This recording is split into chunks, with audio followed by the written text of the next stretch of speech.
Now, something I didn't say earlier, if you are using a different website, such as Unsplash or another Creative Commons site or public domain site, it might not require attribution necessarily, but I'll go to Unsplash really quick here. Oh, I can't spell today. Unsplash, search for the free images. So let's say I'm looking for an airplane on here. There's some cool ones here. Maybe it's this one. Okay, so read more. Okay, there's like a little explanation here. Info, it'll show you the camera. But the name is going to be up here under HAL 9001. So it's good practice, even if something like this does not require attribution. It's good practice to give attribution to the author if you know the author. So in this case, I'm just going to do a simple attribution that will say CC0. I'm going to go to my Google Docs. Actually, I'm going to copy this first. Copy, go to Google Docs, and it's HAL 9001. So what I'll do is I'll say it's CC0, so we know it's open source, public domain. We're going to say at HAL 9001. I think that was right. Oh, yeah. Yep, that looks good. All right. So then we know what it is. And then I'm also going to say unsplash.com. So we know where we found the image. That way I can ensure that you're not just pulling images off of Google Images or Wikipedia, if it's, although I guess Wikipedia is actually probably fairly open source. Most of them are. But others, out there, random images that you find on a random website might not have that attribution specified. So feel free to do it either way. It's still going to require that attribution. Like I still will require you to put it into your final piece so I can see where your images came from. That is important. All right, so now we're going to move on to switching back over to Photoshop. Here are my images. I've turned off some of them. I'm actually going to start with my airplane. And this airplane one is actually pretty nice because it's got a solid background, which should allow me to erase with the magic eraser. So I'm going to use the magic eraser here. If you can't find it, just right click and you can find it underneath your regular eraser. I'm going to click on that. Awesome. Looks great. Okay. Whoops. Sometimes, I'm going to resize this anyways, Control T. It was going off. I didn't realize it was. It won't delete all of the blue. I need to make this smaller anyways. I might even make it look like the plane is flying. I'm going to make it look like it's flying above the house, and I'm actually going to erase away part of the wing here to make it look like it's behind the house, because right now it looks like it's in front of it. It almost looks like a toy right now. All right, so I erased away that blue. Now I'm going to zoom in, and something that I like to do is I will lower the opacity of the layer so I can see through it, and that will help with erasing away areas that I know I want to erase. And I think for something like this, even just doing the lasso tool or the eraser tool would be fine. So I'm going to just go very carefully with the lasso tool here as best as I can to try and keep the roof in there. And then let's see. Oh, I did not want a feather on there. Let's say 0. Gotta start over. Okay, so keeping the roof in here. Okay, and now I can press delete. Just make sure you're on the right layer. Delete, and then Control D or deselect. I'm going to bring that opacity back up so we can take a look at what it looks like. Not bad. I'll zoom out. Okay, one other thing that you'll run into is sometimes you're going to have to play around with the levels, do some adjustments, do some color correction, and possibly also some texture issues. So for example, looking at this piece, it's fairly realistic, but it is clearly painted. We can tell it's painted. It's not a photo. We know it's painted because we can see some brush strokes and that kind of thing. So with this plane here, it looks a little too real for this piece. So you might have to do some playing around with filters, and this is where filters can be really useful. So I'm going to go to my filter gallery, and I'm going to actually zoom in here. Okay, so looking at that, obviously that's not going to match the painting very well.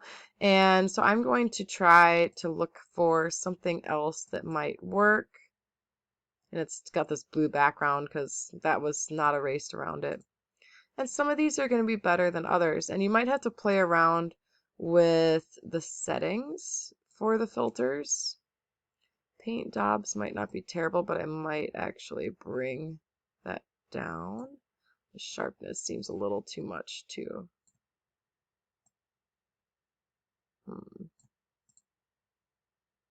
Could try, let's see, maybe pastels. Not quite. Sponge. So again, it's just a matter of finding what works for what you're trying to do with the work. And it might not be 100% perfect. Ooh, that actually might be closer to what I'm looking for.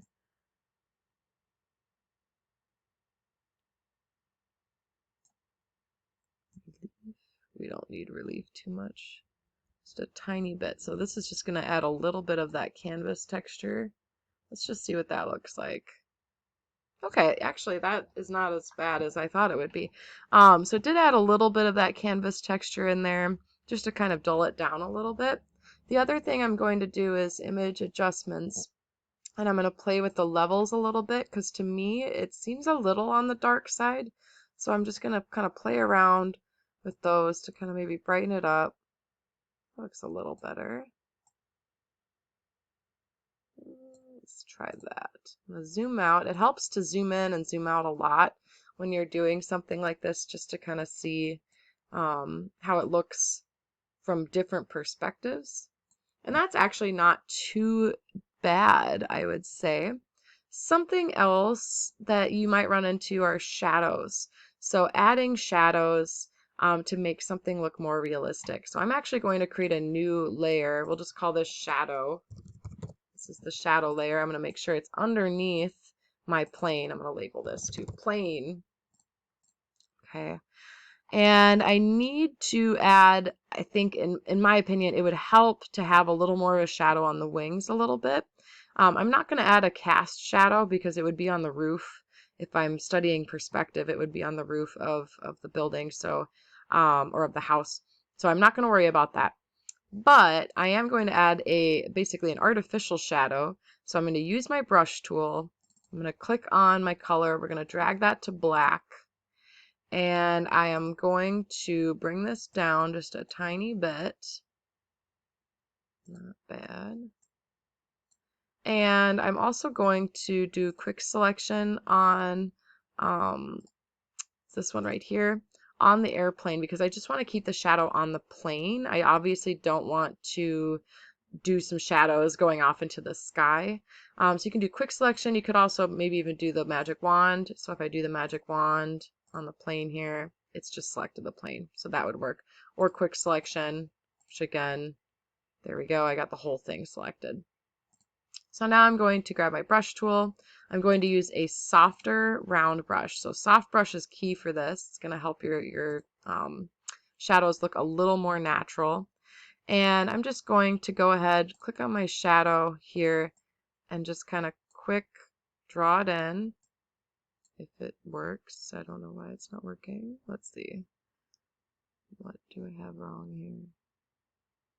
Oh, that's why. Never mind. I wanted my shadow on top. There we go. So yes, shadow on top. Durr. Okay. So something like that, maybe. And you can kind of play around with it.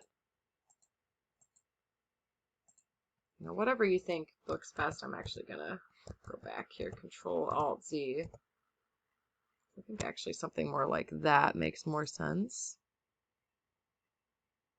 Maybe even a little on the tail. Just playing around with it. And since I did this on a separate layer, I can also then play around with the opacity. So I'm going to drop that down just to make it a little softer so we can still see the texture of the wings, but to still kind of give it that dimension. Okay, so that's an artificial shadow. I'm going to deselect that, or Control D, and I think that works fairly well.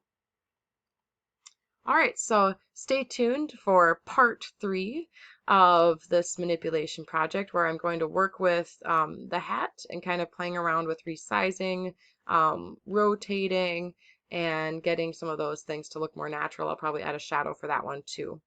At this point, it's never a bad idea to save your work. So File, Save As. I'm going to just keep it as American Gothic, keep it on my desktop for now. Click OK, and then you can keep working with it. So once you're at this point, go ahead and then watch part 3, and that will walk you through adding attribution, finishing it up, any other extra manipulation things that you should know, and then saving it and submitting it.